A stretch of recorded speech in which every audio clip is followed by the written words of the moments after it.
This is my Taito Vewlix LCD arcade machine. I've put a lot of work into it over the last few years and I want to show off to you guys to see what you thought of it.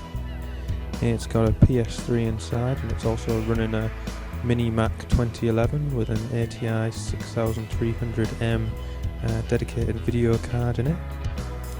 As you can see, it's running on Windows via Boot Camp on Mac, which just gives me the flexibility of running on Windows. You know, it's obviously much more compatible with various things, but the Mac is probably one of the most powerful, really small machines that you can buy, certainly at the moment. I was looking on YouTube and the web for a while, trying to find out how powerful the Mini Mac actually is and whether it could handle Street Fighter 4 at a decent frame rate before I bought it. I certainly felt like it needed the ATI card in it to actually run it particularly well. Any of you guys who've looked, you know, the ATI card's pretty much on par with the new Mini MAC 2012 graphics card that's inside there. Well, obviously the processor's changed, but it runs Street Fighter really well, and I'm just about to bring up the benchmarking for Street Fighter 4. I'm not running it with any anti-aliasing on it, but otherwise most of the settings are at full. There's no effects. But that's about it, and as you'll see, you'll get a really good benchmark.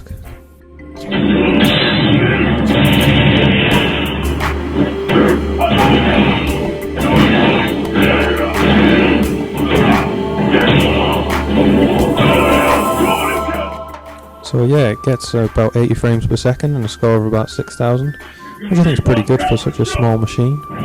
And hopefully up close here you can just see how well it runs. I think it's better than the PS3 version myself.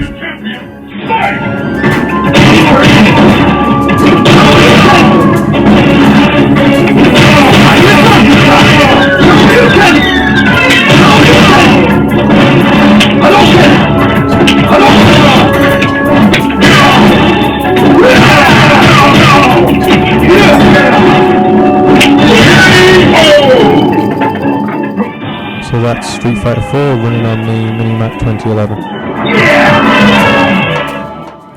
I've also got Hyperspin running on this though, which goes well in my arcade. For the people who've not seen it before, it's an arcade front end, which just basically runs a bunch of emulators when you ask them to run a certain game. It's got all sorts of things on it, Nintendo, Super Nintendo, and what I'm going to show you at the moment, you might be quite interested, is that the Mini Mac can emulate the Wii really well. And I'm going to show you Tatsunoko vs Capcom. Quite a few Wii games, but this is really the only appropriate one for an arcade, probably. And it runs really well. I'll just skip over the loading screens and get straight to it. I'm not very good at Tatsunoko vs Capcom. That's something you should probably be aware of. But there's really not much slowdown when the Mini Mac emulates it, and it's probably more to do with the emulator than anything else, to be honest. The emulator for Wii and GameCube is the Dolphin emulator. If you've not seen it, you should go online and check it out. You need a pretty powerful CPU to run it.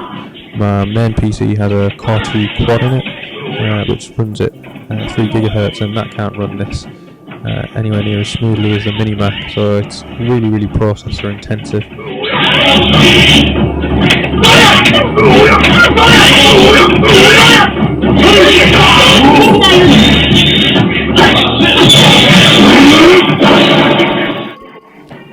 You can also run Dreamcast really well on the Mini Mac. Obviously, Dreamcast isn't quite as powerful as the Wii, although there might be a bit of an argument about that. At the moment, this is Marvel vs Capcom, but I've run Crazy Taxi and a bunch of 3D games in it, and they all run really well as well.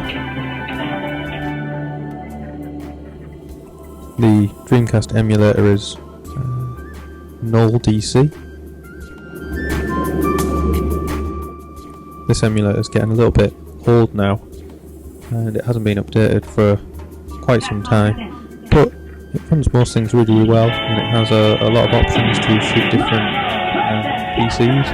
I've actually had this running not too bad on a previous nettop that I used to run in the arcade, a Revo 3600, and actually most 2D arcades in MAME as well as 2D systems ran perfectly fine on that, and the main reason for me upgrading was to run anything 3D and also to run Street Fighter 4 via the PC as well. And as you can see, Marvel vs Capcom, it doesn't really have any problems with. So this is a PlayStation emulator that I'm going to show you now, running Tekken 3. It's called EPSXE, and it's pretty old actually, but it's been running PlayStation games really well for a while now. Got a recent update just fixing a few bugs and various things, but it runs PlayStation games really well, and with a few tweaks it ran on my old Revo 3600 nettop really well.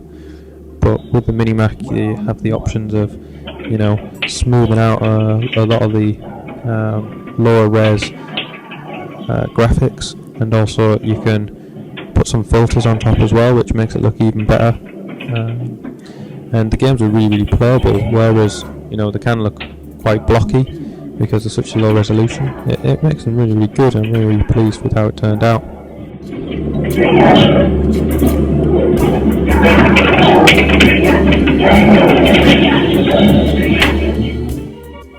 Okay, next up I'm going to show you MAME running on the Mini Mac, and for comparison's sake we'll show you Tekken 3. There's not much sort of more graphically demanding than that's been ported to MAME yet, but it's a really good comparison.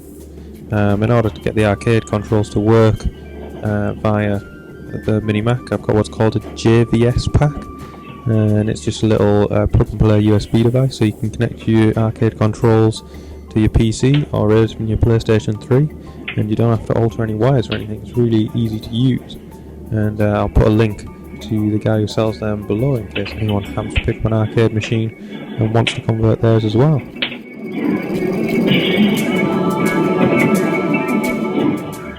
So next up I'm just going to show you, for the sake of it, how a NES emulation works on the Mini Mac, or on Hyperspin or anything that you can run it on.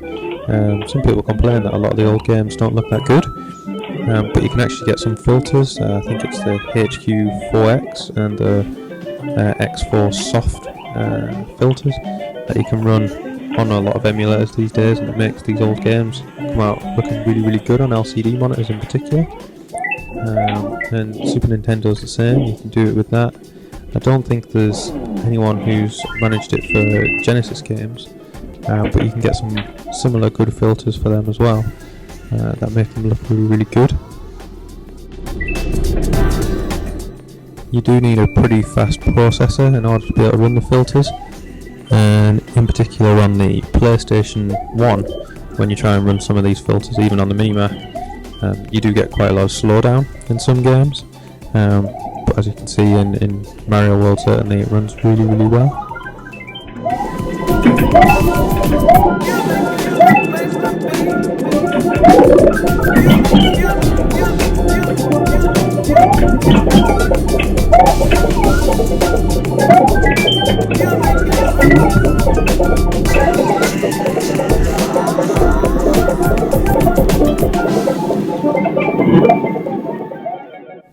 And for the sake of it, I'll show you how the Game Boy Color runs, and just another fighting game for comparison, Street Fighter Alpha.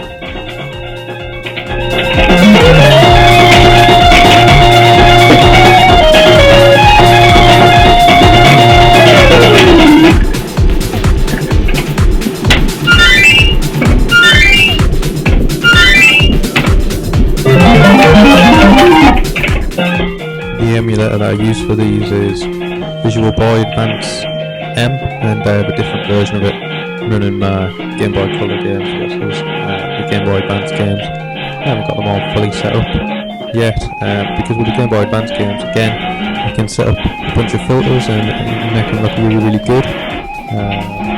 Particularly Zelda, I've used on it before. That looks amazing in all honesty, and almost like the SNES version despite it running on a 32-inch screen. And when you think about it like that, it's pretty cool. this is just Mario World running on it, but again it's not full screen, I've got no filters applied to it.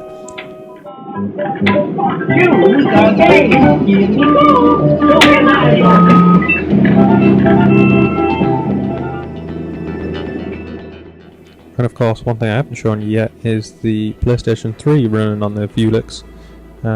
The PlayStation 3 is connected via HDMI, but I have the Mini MAC connected via VGA cable, and the Vewlix F, which is this model of the Vewlix LCD arcade machine, has two inputs for that, and it just auto switches between the two of them. I'm sure you can connect them both by HDMI, you might get a clearer picture, I don't know, and some kind of auto switcher in between them.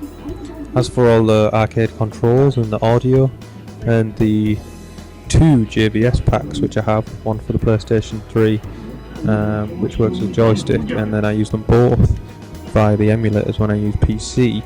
I just have a bunch of switches connected to each of them, so I press 3 buttons and it switches from one to the other, but they're all physical connections.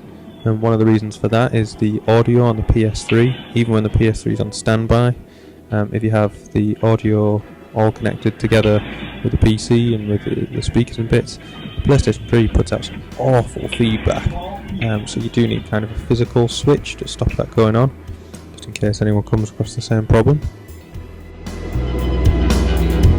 Get ready for the next track.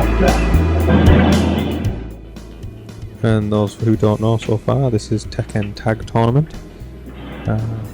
Pretty cool game, but I haven't had enough time to play on it to get any good in it, really, but see how it looks, see what you think.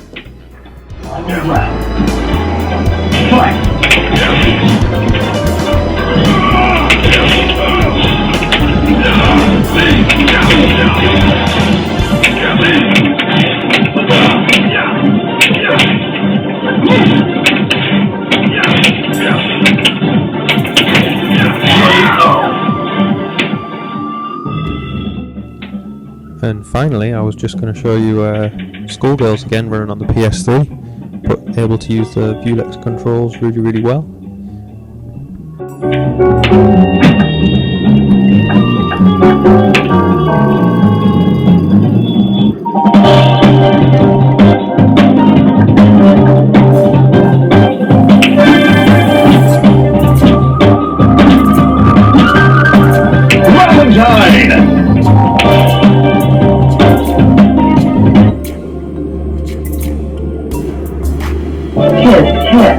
Some will think you'll have to operate. Again, you will notice how bad I am at this game, but maybe now I've actually built up my arcade machine, I can spend the next few years getting half decent at some of the games and hopefully beating some people up online.